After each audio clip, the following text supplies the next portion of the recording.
The Markvs Gabriel Sessions, Volume 4.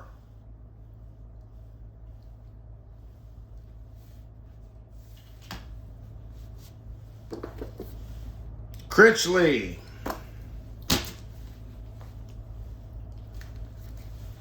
versus Galen Strawson.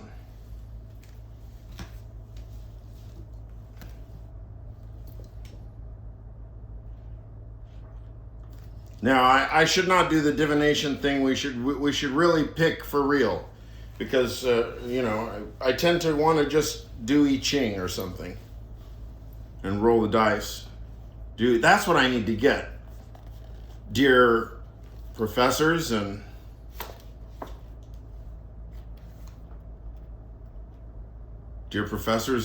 professorin.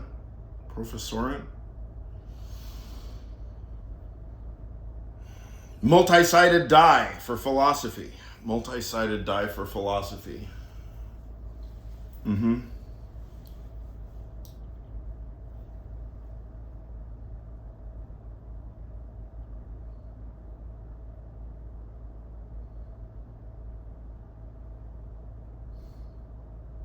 Well, this is a good. See, the problem, dear Professor Critchley, is despite the fact that, I don't know,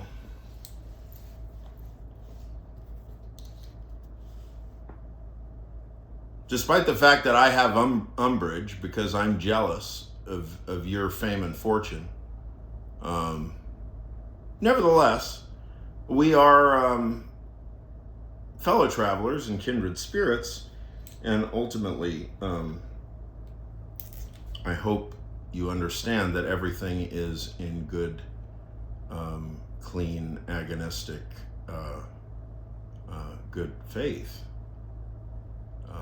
I'm just trying to stir y'all up, but because I'm outside of the circus, so to speak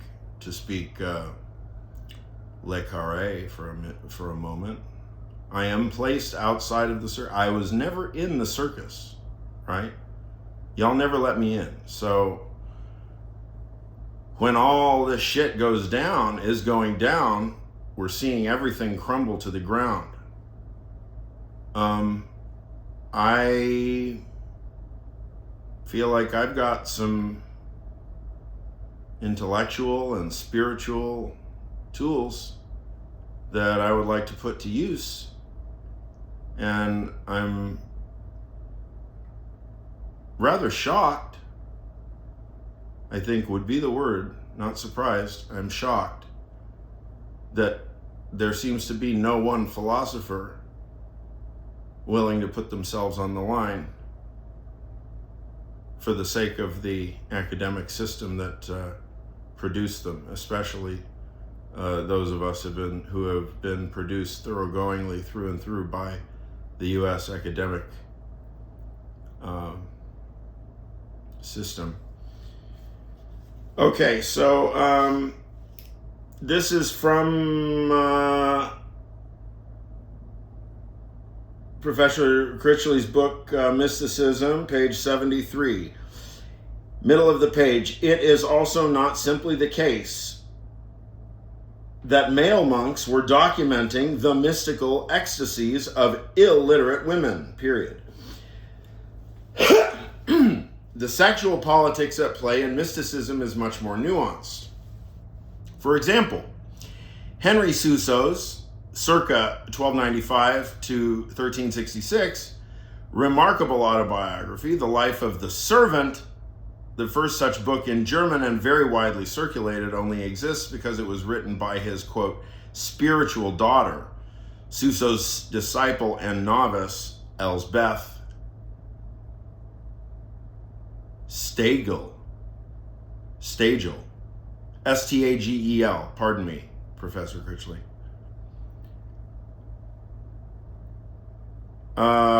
This is juicy stuff. But we're only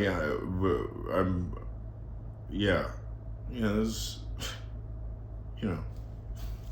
what am I gonna shit on this book? This is a field manual of mysticism, man. I mean, this is like This is like the force multiplier of Tears and Saints, man. You are my teacher. What can I say? You are my teacher, Critchley. There it is. I did not write about Henry Suso, to my knowledge.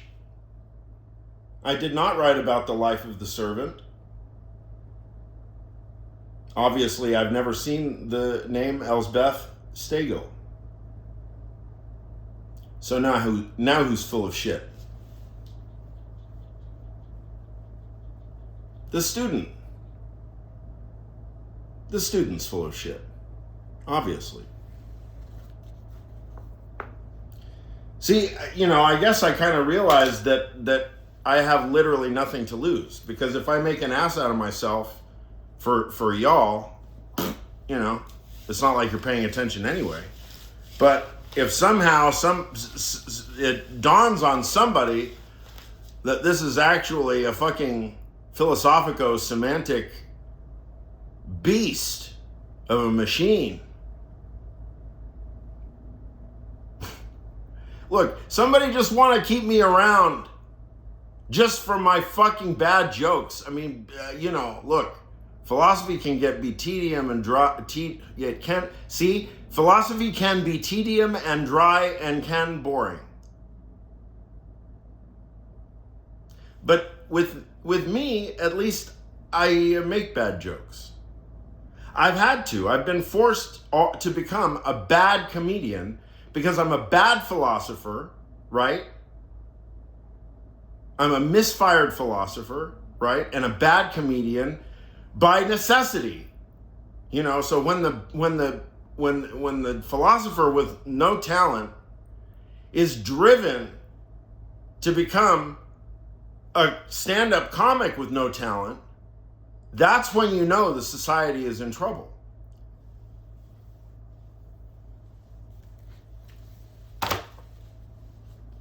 Is that right, Professor Strawson? You think I forgot about you, huh? I don't know what to think about you, Galen Strawson. I just don't. One thing that you have working in your favor, if you mean this as use and not mention, is, and it's in the title, and I am big on names and titles and so forth. Connexon. And I guess maybe you, Professor Strawson, am bringing back that word, connexion. Somehow it just feels more connective than Connection. Connection. Connection sounds more disjoint. Connexion sounds more synthetic, right? Good. I'm sure you agree. I'm sure that's why you used it. No, I'm not. You probably explain. Ooh, Kuala Lumpur. I've never been there. Jesus Lord. Look at how much of a fucking institution Oxford University Press. Look at this, y'all. I mean, you know this better than me because you're the pros. But look at this. Right? Kuala Lumpur. I mean, look at these. This is exotic shit. Is that like old British India? Sort of like, it's old, they set up offices from Opium Wars, right? They set up offices and then just keep the philosophy presses rolling, huh? Yeah. A Hume conference at the University of Cork. I think we should just take that. Let's just take that line. Hey, Professor Strawson, you're facing off against a card-carrying deconstructionist, Simon Critchley, and he is going to argue from the position of whatever I just explained, from his book, that section, and he is going to argue against the thesis of the following sentence. It is in the preface of the book that I just showed you the cover of, that I admired the spelling of the word of.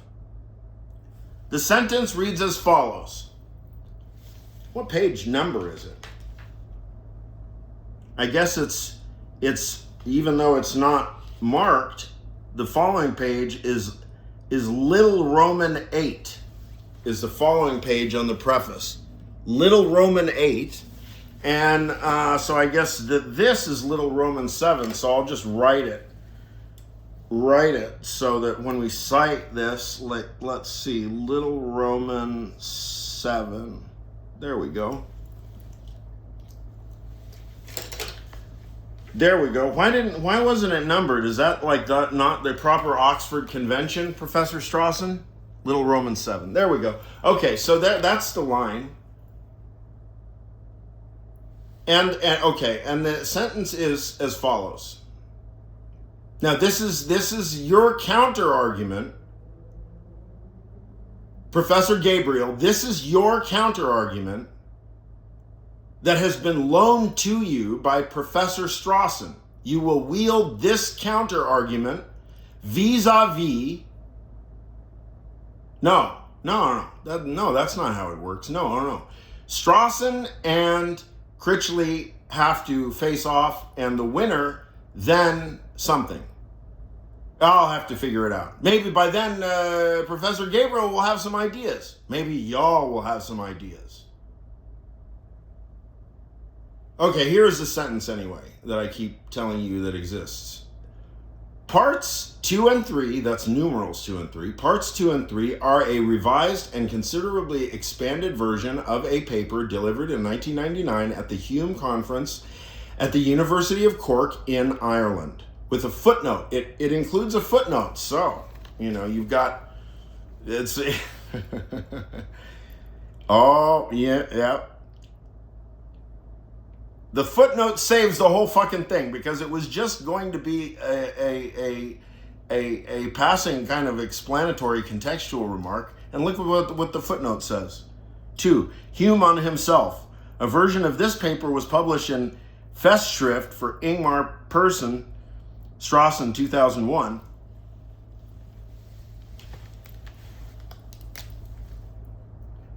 At the bottom. So I guess because of the fact that little footnote was included on the line, and I guess I was suggesting that we're only going to use that sentence, now you also have conveniently access to your entire work from 2001 entitled Hume on Himself. So you're using that against whatever it was, Henry Suso, Simon Critchley using Henry Suso about illiterate, ecstatic female mystics. See the bottom, Hume on himself. Okay, so this is fun, right? Okay, good. Well, that's that. So you guys talk amongst yourselves, and then, I don't know, somehow like the winner then has to like face off with something, and then it involves Markvs Gabriel somehow. I don't know, maybe he's just the mediator. Maybe that's how it works. That'd be good, right? Boy, let me tell you, folks, solipsism is kind of funny thing. It's really fortunate that I have so many people in my life, so many friends and family. It's just that nobody's a philosopher, so, it's getting to the point where it's like, Dimitri, shut up, be normal, right? Okay, well, you guys, now you get to help me maintain my personal relationships by allowing me to just unleash all my philosophical bullshit on y'all. That's what your job is.